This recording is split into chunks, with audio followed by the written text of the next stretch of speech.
Hello hello साथीहरू, यो हाम्रो चोटी हो है। म चाहिँ आज चोटी गर्न आएको छु। चोटी कति धेरै सानो छ है, अलि पछाडि बोएको हुँदाखेरि होला। यो चाहिँ पछनपाते चोटी हो, हामीले यसलाई पछनपाते चोटी भन्छौँ। यस्तो छ, भर धेरै सानो छ।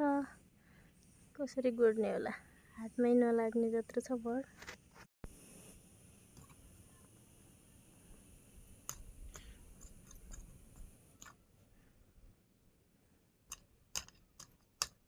यस्तो छ, सानो छ है, चोटी पनि सानो छ।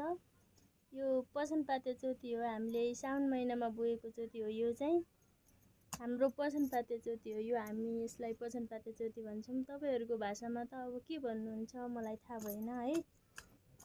हाम्रो भाषामा यसलाई हामी चोटी भन्छौँ।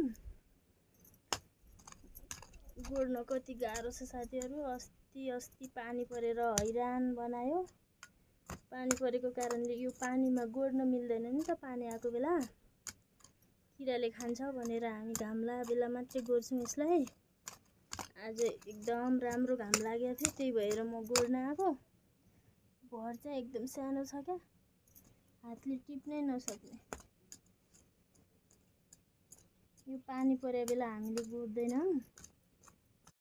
पुरै झारै मात्रै छ, चोटी अलिअलि मात्रै छ साथीहरू। झारभित्र पुरै हरा छ चोटी। यो सबै भड हो है, भड।